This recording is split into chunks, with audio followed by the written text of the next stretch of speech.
And you're from Poland. Mm-hmm. Okay. Anybody else from outside the country? You can put me down as England. Okay. Okay. So there's England. All right.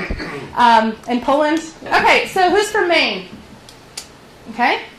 Who's from Ohio? Oh my gosh, you're sitting next to each other? Did you know that?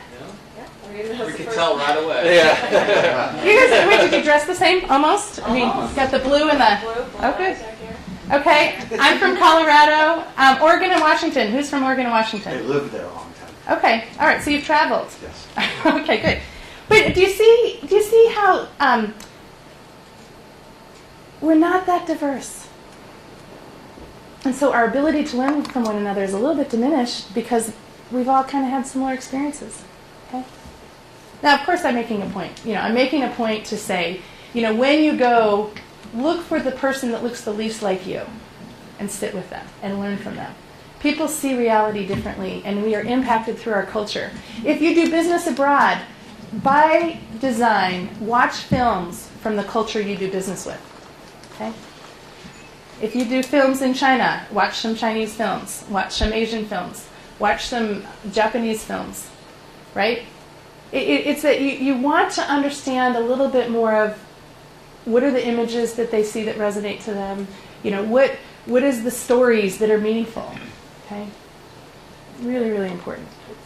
Yes. I think oftentimes with different cultures, it's almost like a little bit of a different thought process, and so it's like I think the overall beginning and the end of the thought is the same, but then like just the way you get from point A to point B, it's a little different. Is it less linear? Oh, I don't know. Okay. Okay. I'm not trying to put you on the spot, but I'm trying to help translate how we can learn. Would we be more successful if we were thought differently? I don't think that's what I'm saying. I'm just saying that I think it's different ways of thinking and forming your thoughts in different cultures. So just understanding the way people form their decisions and their thoughts, I think. Okay. You definitely need to get more understanding of their environmental issues and what did they grow up in, what are some of the influences and things, because in my interactions with China, it was completely different. It took a little longer to process, but part of it is because you got to give them time. What typically has been said that happens is they can speak some English, and some of them very fluently, but they still translate into their native language, process it, translate it back to English, talk back to you. So that sometimes it takes a little while to work through the translation issues of what something means. That's powerful. And John, you might be able to do more with the statistic, but I believe I've read somewhere 50% of the population lives within 50 miles of where they were born. And more, not just because that's the way they do it. I do, but I choose to, and I thought about it. Mm-hmm. But many people just, that's where they live and that's where they live. Mm-hmm. This could be profound and life-changing, or if you're already there, we have work to do to help other people be more mindful of this. Before I move on, I just want to get a couple of your reactions to the concept of mind share as your competitive advantage. This concept resonates with, I don't know if any of you have read the book Outliers by Malcolm Gladwell. It's a relatively new book that's out, but one of the things that he talks about kind of relates to this concept, and he talks about Bill Gates and gives several examples, sports examples of people who are experts in their field. And he kind of talks about, do they have some inherent talent that has made them an expert in their field that the rest of us can't acquire? And what he really says is they don't. It's just that they were cognizant of something on the horizon long before everyone else was. And they, by being cognizant of that, had the ability to practice that skill or learn that knowledge and become so much more proficient that when everyone else then started to become aware of that, they were far behind. And his concept is that it takes like 10,000 hours of practice to become an expert at any given thing. So if Bill Gates started using a computer in the 7th grade because of a particular confluence of circumstances, and the rest of us didn't start using a computer at that particular moment in time until you were in your 20s, well, he's already got a lot of hours ahead of you, and therefore can make a lot more leaps than you're going to be able to make because you're still catching up in the knowledge field. So I think that kind of gets to your same. Yeah, no, I think that's a great recommendation. So 10,000 hours, that's practice, right? Yeah. And that's a really beautiful contribution. Has anybody read that book? And his other one, was it Blink? Or Yes. Okay, all right. And I think he's got one other one as well. first one. Okay, good stuff. Thanks, Michelle. It was a great contribution. I want to give you a template to help you make sure that your ability to observe is as accurate as it possibly can be. Okay, and here it is. I don't mean to offend anyone by the term of spirituality. It really is a belief that there's something greater than yourself. Okay, so you're at the epicenter of your life, and the best way to ensure that you are able to assess reality as close to capital R as you possibly can, you need to make sure that you're taking good care of yourself. Okay? So you have a better chance of taking good care of yourself if you think your life matters. Okay? As an employer, you're probably going to have a better company when the people in your business believe that their life matters. Health and wellness.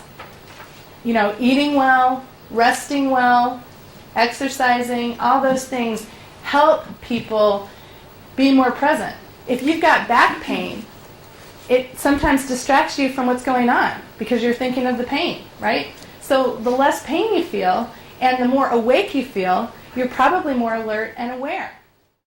Relationships. If you actually take care of the relationships in your life, your ability to be healthier and more observant is increasing. And also what happens is sometimes if people don't have intimacy in their lives, they look for it in different places that can be dangerous for the business. Okay? There are people that don't have relationships in work, and when they make an investment on an employee, it really creates a strain on that relationship because it's more of a daughter-son or mother-son relationship than actually a self-sufficient adult to a self-sufficient adult relationship. Okay? I define emotional well-being as your ability to embrace your talent without pride and your inadequacy without shame. Okay?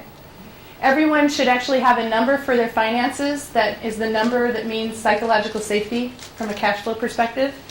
And every individual should have 3 skills they're working on at all times. Andy, what are those 3 skills? I can tell you a little bit about what I've been doing, if that's okay with you. Perfect. The 3 skills that I've been working on is actually I've been getting out and networking more because it's something that I never really did. Second thing is I'm trying to improve myself by coming to seminars like this and making sure that I consistently work on that.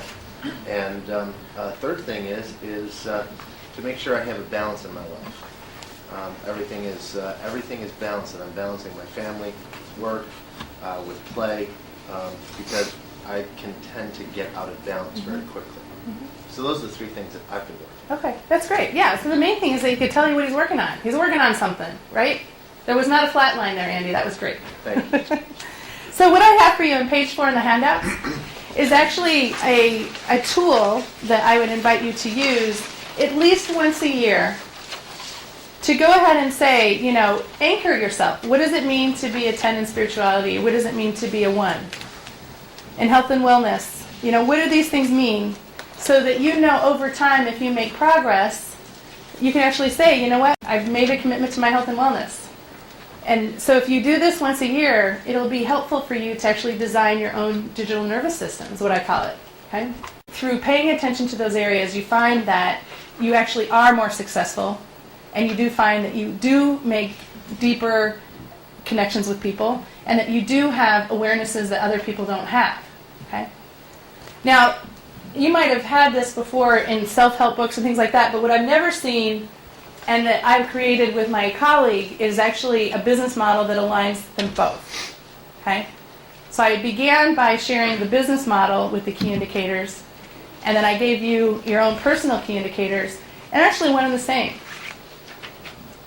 And so if you and a company can actually make sure that you actually have the business entity taken care of, you can actually work with people to see where they aligned in their own ability to contribute.